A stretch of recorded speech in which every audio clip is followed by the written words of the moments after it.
Plus, là, ce que je veux dire que les femmes, ils sont en grève de sortir dans les cours depuis 2 mois. Les femmes palestiniennes emprisonnées, ils refusent de sortir dans les cours depuis plus que 2 mois à cause de l'installation des caméras dans les cours. Ils refusent l'installation des caméras dans leur cours.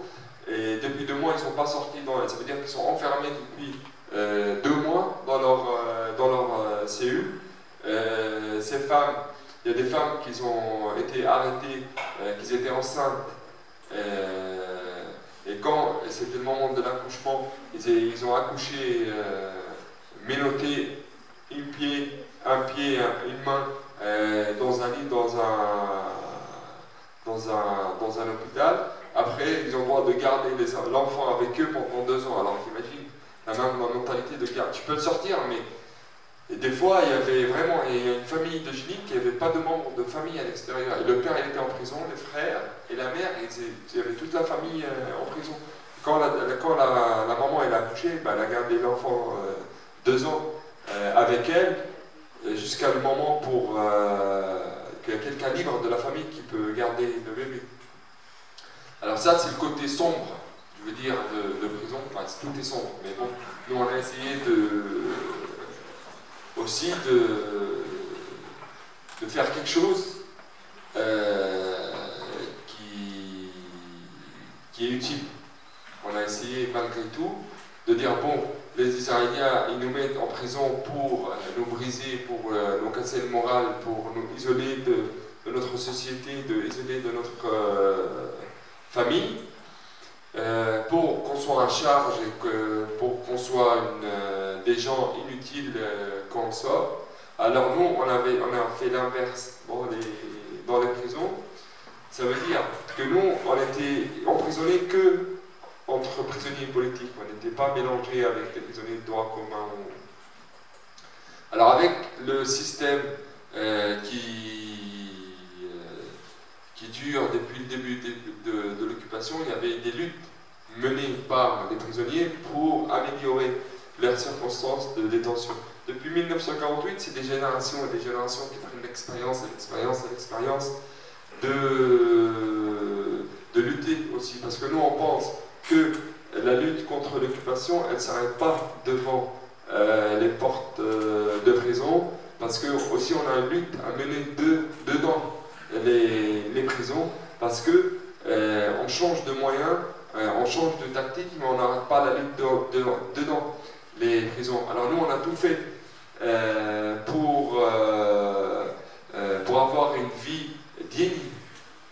On était organisés entre nous, des prisonniers politiques. On avait une vie bien organisée, structurée. On avait nos congrès, des fois discrets, des fois déclarés. Nos congrès, nos élus, si on peut dire, si on peut considérer ça comme élus, les chefs, on choisissait nos chefs pour la prochaine période. On votait nos textes, on discutait, et on votait notre programme de vie. À quelle heure on se réveille, à quelle heure on se couche, qu'est-ce qu'on fait, l'heure de sieste, combien de cours on prend par semaine, combien de livres on va lire, quelle formation on va donner aux plus jeunes, quelle formation on va donner aux plus grands. C'est-à-dire une vie, on essaie d'avoir cette vie organisée pour remplir le temps. Parce que dans une prison, le plus important, c'est toi qui dois contrôler le temps, et c'est pas le temps qui doit te contrôler toi. Parce qu'au moment où le temps il te contrôle, c'est fini pour toi. Alors nous, on a essayé de tout faire pour remplir l'emploi du temps de l'ensemble des prisonniers et avoir ce temps pas perdu mais utile. Moi, personnellement, toute ma formation politique que j'ai eue dans ma vie, je l'ai eue en prison. Toute ma formation idéologique, toute ma formation, même la façon dans laquelle je parle, je pense que je l'ai appris en prison.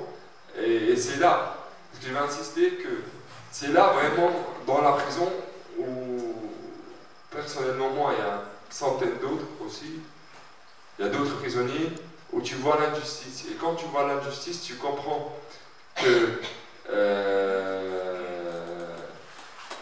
que la lutte ne peut pas arrêter devant, à la porte de la prison. Même aujourd'hui, j'ai presque fait 9 ans, 9 ans de prison. Et ça veut dire presque le tiers. J'ai fait de ma vie, je l'ai fait en prison. Mais je dis que notre lutte, c'est sûrement qu'on sera obligé de, c'est pas obligatoire, mais quand on va lutter, c'est sûr qu'on va passer par une prison. Mais ce qui était bien pour moi, et ça il faut le dire, que j'ai eu la chance d'avoir la nationalité française, parce que la lutte qui était menée ici en France, ça a permis de parler de moi, mais aussi de parler des autres. Cette lutte, parce que moi j'expliquais aux potes en prison, je leur disais avant, quand je suis sorti, on est allé en France, on a fait des campagnes, il y a des centaines de gens, il y a des milliers de gens qui sont là, qui nous défendent, qui connaissent nos espoirs, qui connaissent notre vie, qui connaissent nos visages, qui connaissent les circonstances dans lesquelles on a vécu. Et je leur ai dit après, cette fois-ci, je leur ai dit, bah, ça continue. On voit l'impact très important sur la psychologie des prisonniers, sur le moral des prisonniers, sur le moral des familles des prisonniers. Même si on ne voit pas les conséquences directement, là on les voit parce que je suis français, je suis là et je suis en train de parler. Mais même dans d'autres cas, on ne voit pas les conséquences directes. Et savoir, il y a un impact immense sur ces prisonniers.